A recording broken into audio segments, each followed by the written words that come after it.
Thank you. Hey, how are you? Good to see you. Thank you. Well, good afternoon. How's everybody doing? Great. It's about 3 of y'all doing really well. That's good. Come on up here. I like the enthusiasm. I love the enthusiasm there. Yes. Yes, that's good. Good guy. Yes. Yeah.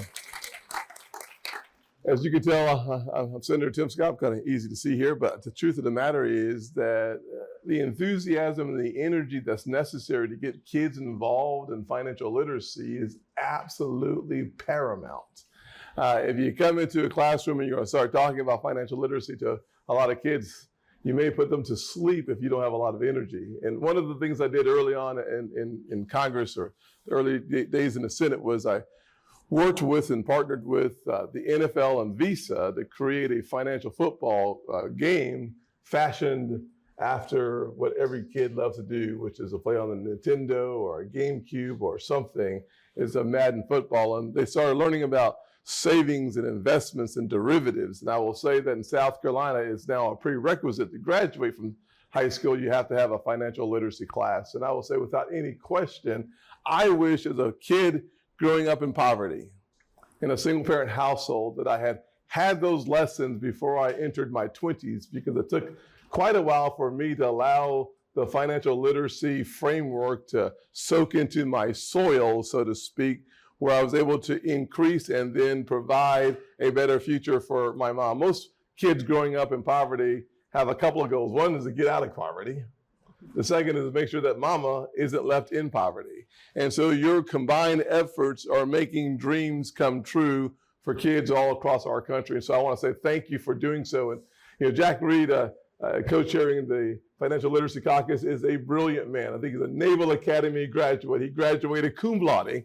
I graduated thank you, Lottie. So the good news is you have both ends of the spectrum on the Financial Literacy Caucus, helping people embrace the importance of teaching kids that the future is as bright as you have the discipline to achieve.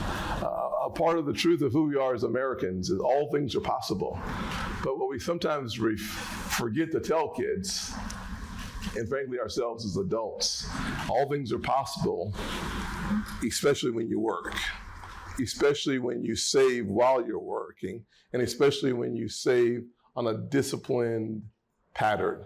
That is such an important part of the equation, and hopefully through your efforts you'll find the ability to bring energy and enthusiasm and optimism to the very cross-section of our country that desperately needs it. I'll close with this. I was watching the news one day, and I thought kids living in poverty have a great disadvantage when it comes to financial literacy, and I still think that's true. But there was a group of Ivy League kids graduating from Brown University and other colleges that were putting together a financial literacy coalition for college students on Ivy League campuses, because the one thing we don't seem to teach anywhere in education on a consistent pattern, on a consistent part of the graduation prerequisites is financial literacy, financial education. And if we are to be the most impactful country we possibly can be, it won't happen in government. It'll happen with you.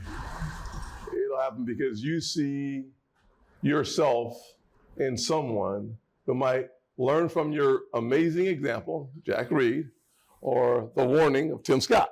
So the fact of the matter is, if we can take both sides of that coin, maybe we save a couple of kids from thinking that there's an easier path to accumulating money that might send them to a place where you get 3 meals a day, but you don't have a lot of freedom.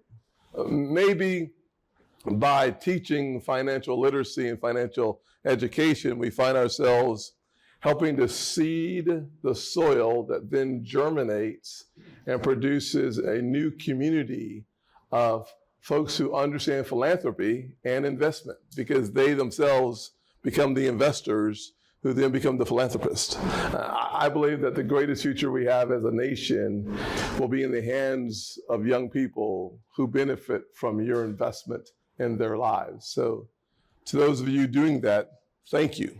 You are making dreams come true that you may not ever see yourself, but you might just be the springboard they needed to get them where they're going. So God bless you. Thank you so much.